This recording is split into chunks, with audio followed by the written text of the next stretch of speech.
नमस्कार। हमारे चैनल में आपका स्वागत है। मैं हूं रामचंद्र मौर्य।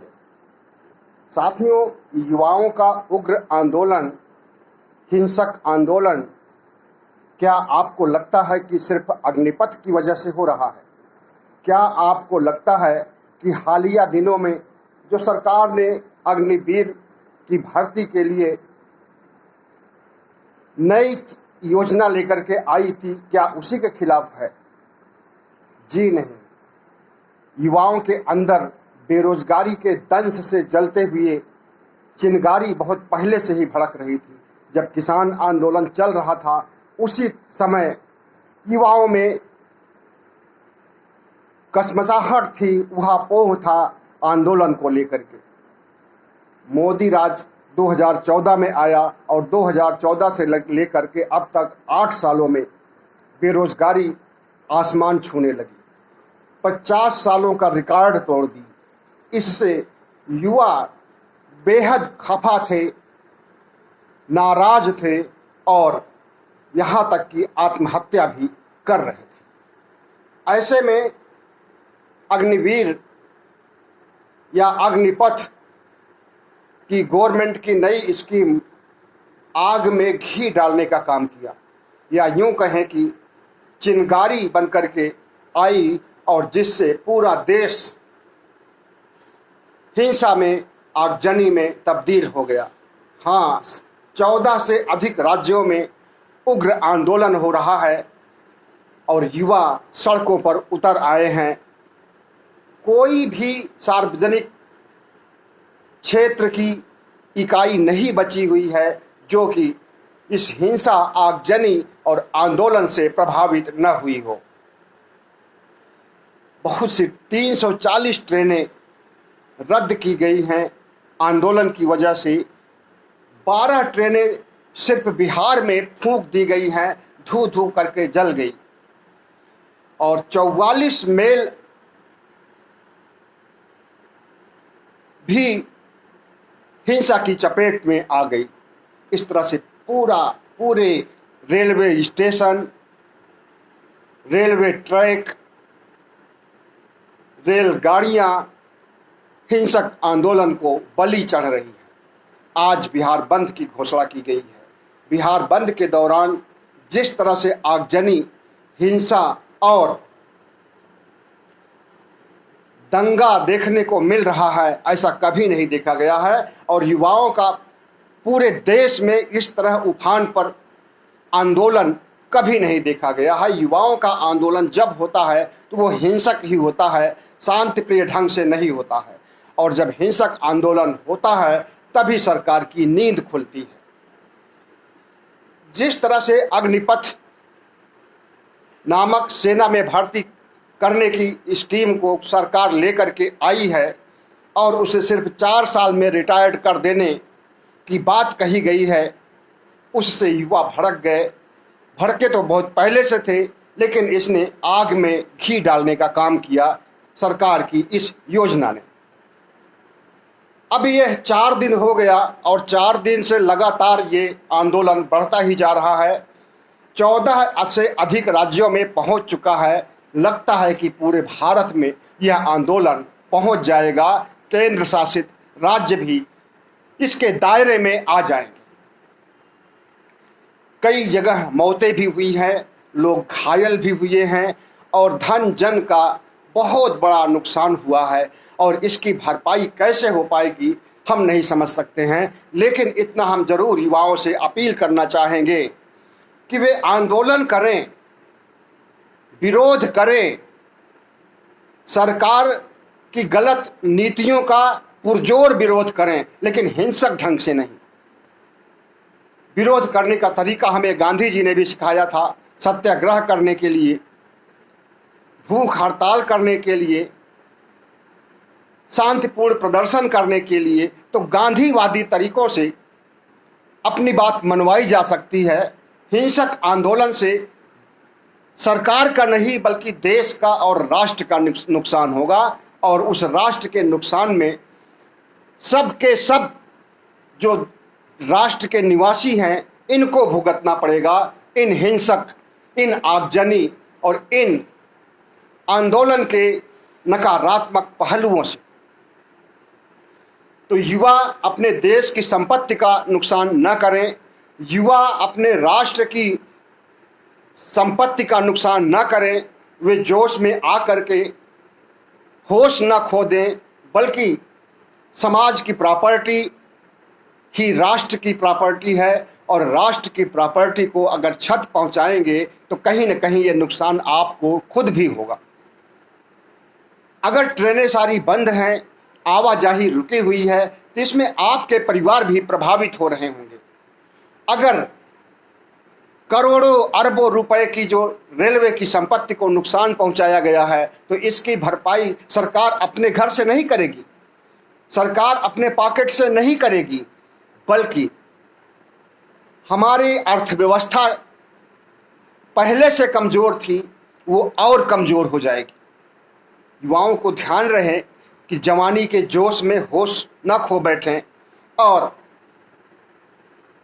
भारत में जो कुछ नीतियां हैं, कभी अच्छी नीतियां आती हैं, कभी खराब नीतियां आती हैं, तो जिस तरह से किसानों ने विरोध किया और देखिए सरकार को घुटने पर ला दिया, माफ़ी मांगने को मजबूर कर दिया, तो वही अहिंसावादी तरीका, वही शांतिप्रिय तरीका अगर युवा भी अपनाते हैं तो वो शायद राष्ट्र के लिए भी अच्छा होगा, समाज के लिए अच्छा होगा और हम सब के लिए अच्छा होगा।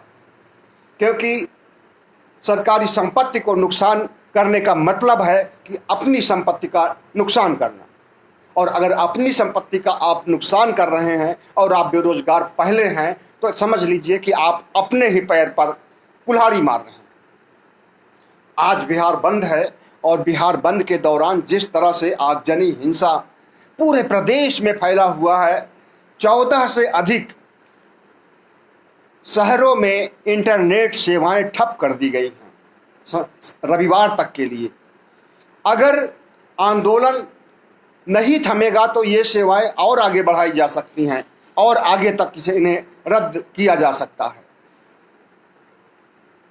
और दूसरी तरफ सरकार की किरकिरी हो रही है, न सिर्फ युवाओं के आंदोलन और युवाओं के साथ नाइंसाफ़ी करने के लिए, बल्कि भारत सरकार की तमाम कुटिल नीतियां जो हिटलर शाही को अंजाम देते हुए लागू की गई हैं, वो चाहे किसानों के कृषि कानून रहे हों, वो चाहे बेरोजगारों के लिए अग्निवीर योजना लाई गई हो, और वो चाहे तमाम ऐसे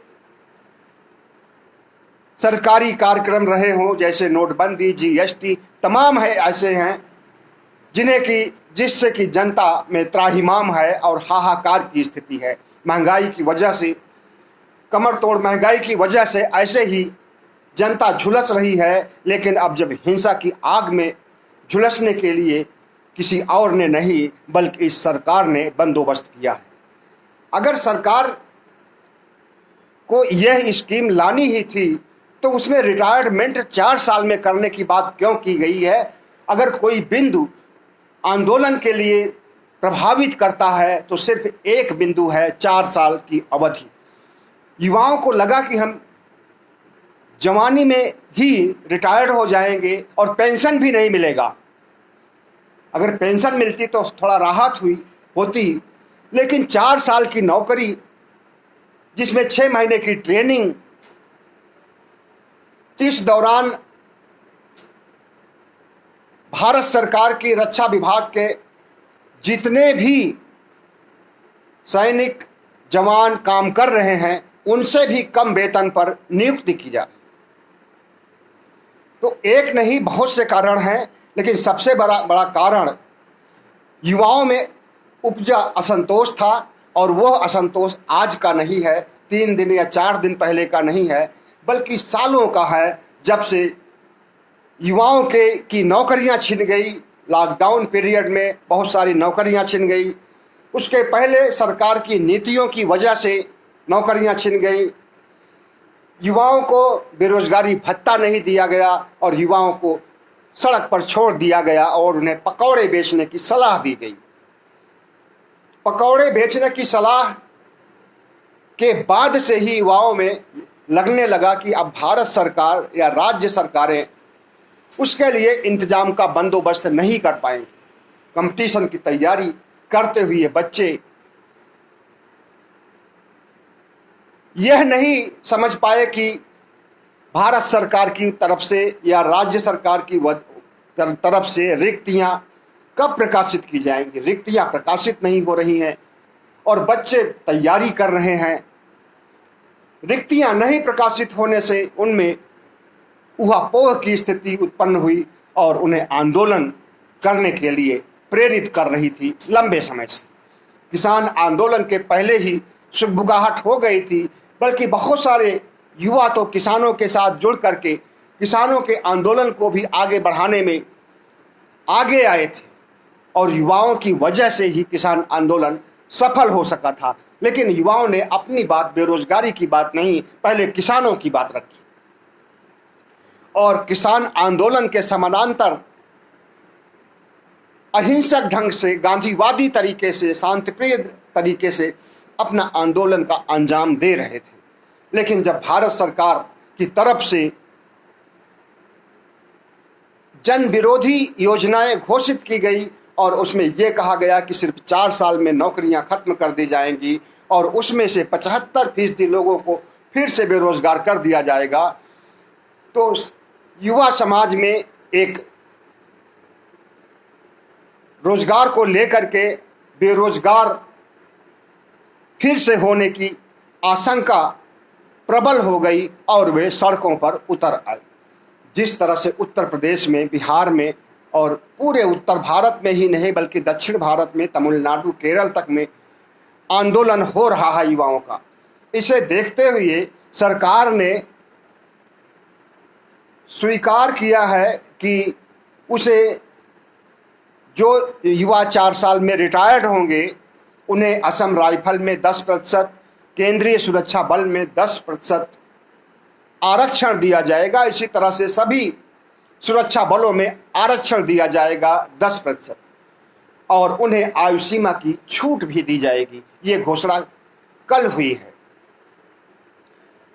तो भारत सरकार झुक नहीं रही है, बल्कि आंदोलन करने वाले युवाओं को लॉलीपॉप दिखा रही है और इस लॉलीपॉप का कोई असर नहीं पड़ रहा है और आंदोलन उग्र से उग्र होता जा रहा है। बिहार की जैसी स्थिति है, पूरे देश में बिहार ऐसा राज्य है जहां पर कि अग्निपथ योजना का विरोध करने वाले युवा सड़कों पर आ गए हैं और बिहार बंद करके जिस तरह से हिंसा, तोड़फोड़, आगजनी का सहारा ले रहे हैं और वहां की सरकार को भी उन्हें लगता है कि मूक समर्थन मिला हुआ है, क्योंकि केंद्र सरकार और वहां की सरकार गठबंधन सरकार है और उस गठबंधन सरकार के मुखिया नीतीश कुमार हैं। नीतीश कुमार का झुकाव राष्ट्रीय जनता दल की तरफ है, विपक्ष की तरफ है। तो जो विपक्ष की विचारधारा है उसी विचारधारा से नीतीश कुमार भी अपने को सुरक्षित कर लिए। वही विचारधारा उनके पार्टी के लोग भी व्यक्त कर रहे हैं।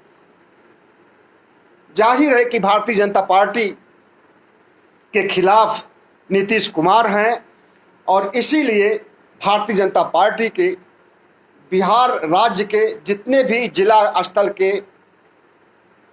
या राजधानी में उनका जो मुख्यालय है वहां पर घेराव, तोड़फोड़ की स्थिति उत्पन्न हो गई है। यहाँ तक कि भाजपा के कोटे से उप मुख्यमंत्री बनी रेणु देवी को भी निशाना बनाया गया है। छात्रों ने, युवाओं ने उनको भी निशाना बनाया है, उनके घर के ऊपर भी हमला किया है। तो जिस तरह से पूरे देश में हाहाकार की स्थिति मची हुई है और युवाओं का आंदोलन बढ़ता जा रहा है, 4 दिन से लगातार बढ़ ही रहा है और आज आंदोलन पीक पर है। कल क्या स्थिति होगी, आंदोलन सरकार के काबू में आ पाएगा, सरकार नियंत्रण स्थापित कर पाएगी या नहीं कर पाएगी, अभी कुछ नहीं कहा जा सकता, लेकिन राहुल गांधी ने एक बहुत बढ़िया स्टेटमेंट दिया है। उन्होंने कहा है कि जिस तरह से किसानों के लिए 3 काले कानून लाए, और उसको मैंने शुरू से ही कहा था कि एक दिन वापस लेना पड़ेगा, और उन्होंने लिया भी वापस और माफ़ी भी मांगा। उसी तरह से हम आज कह रहे हैं कि अग्निपथ स्कीम को सरकार को वापस लेना पड़ेगा और माफ़ी मांगनी पड़ेगी इस देश के बेरोजगार युवाओं से, क्योंकि देश के युवाओं के साथ ये घटिया मजाक किया जा रहा है, उनके भविष्य के साथ खिलवाड़ किया जा रहा है, उन्हें रोजगार नहीं दिया जा रहा है, बल्कि एक लॉलीपॉप दिखाया जा रहा है सिर्फ 4 साल के लिए, और 4 साल में फिर से वे बेरोजगार हो जाएंगे। तो इसके लिए जिम्मेदार कौन होगा? दूसरी तरफ सरकार के समर्थन में, केंद्र सरकार के समर्थन में राष्ट्रीय स्वयं सेवक संघ आकर के खड़ा हो गया है और उग्र छात्रों से लोहा लेने के लिए मन बना लिया है। अभी अभी खबर आई है कि राष्ट्रीय स्वयंसेवक संघ उग्र आंदोलन को बंद करने के लिए जो भी उपाय हो सकेगा करेगा। अगर ज़रूरत पड़ेगी तो हिंसा को हिंसा से समाधान किया जाएगा, लेकिन अगर राष्ट्रीय स्वयंसेवक संघ और उसके प्रचारक और उसके लठबाज इस हिंसा में की आग में घी डालने का काम करेंगे तो शायद ये देश के लिए अच्छा नहीं होगा, और उन्हें संयमित रूप से काम करना चाहिए। आंदोलन को बंद करने के लिए बल प्रहार और हिंसा ही रास्ता नहीं है, उन्हें समझाया जाना चाहिए और इस सरकार की स्कीम को वापस लेना चाहिए, या फिर जिस तरह से पहले सेना में भर्ती होने के बाद 35 साल या 32 साल पर रिटायरमेंट होता था, उसी तरह की रिटायरमेंट की व्यवस्था इसमें की जानी चाहिए। और युवाओं को जो 10 लाख नौकरियां देने की बात कही गई है, ये हवा हवाई नहीं साबित हो, बल्कि इस पर सीरियसली गंभीरतापूर्वक सरकार विचार करे, और जितनी भी रिक्तियां केंद्र सरकार में, राज्य सरकार में खाली हैं, तो वो 10 लाख से कहीं अधिक हैं। अगर उन रिक्तियों पर भी बहाली कर दी जाती है तो युवाओं के आक्रोश थम सकता है। और दूसरी बात, अगर भारत सरकार के पास रोजगार नहीं है तो निजी क्षेत्र में रोजगार के लिए प्राइवेट कंपनियों को, कारपोरेट को तैयार करे और उन्हें रोजगार देने के लिए बाध्य करे। कारपोरेट क्षेत्र में या निजी क्षेत्र में नौकरियों की कमी नहीं है, संगठित क्षेत्र में आज भी नौकरियों का अभाव है, लेकिन वे वेतन दे पाने और सारी सुविधाएं दे पाने की स्थिति में नहीं है, क्योंकि हर कंपनियों की स्थिति डामाडोल है। और बहुत सारी कंपनियां, बहुत सारे उद्योग तो बंद हो चुके हैं। जो बंद हो चुके उद्योग हैं उन्हें शुरू किया जाए और उसमें युवाओं की भर्ती कराई जाए, निजी क्षेत्र के उद्योगों में, सार्वजनिक क्षेत्र के उद्योगों में। और अंतर्राष्ट्रीय स्तर पर भी जिन देशों में योग्य प्रशिक्षुओं की ज़रूरत है, चाहे वो आईटी फील्ड के हों, चाहे वो किसी भी फील्ड के हों, एमबीए हों, उन्हें नियोजित करने के लिए कोशिशें होनी चाहिए विदेश मंत्रालय के तहत भी। जब तक बेरोजगारों को रोजगार नहीं मिल पाएगा तब तक इस आंदोलन को थमने की कोई उम्मीद नहीं है। अगर रोजगार नहीं मिल रहा है और रोजगार देने की स्थिति में सरकार को आना होगा और उसके बाद आश्वासन देना होगा, और आश्वासन देने के बाद ही आंदोलन थम सकता है, वरना युवाओं का उग्र आंदोलन भारी पड़ सकता है सरकार को, समाज को और राष्ट्र को। बहुत बहुत धन्यवाद। हमारे चैनल को सब्सक्राइब कीजिएगा, लाइक कीजिएगा और शेयर कीजिए।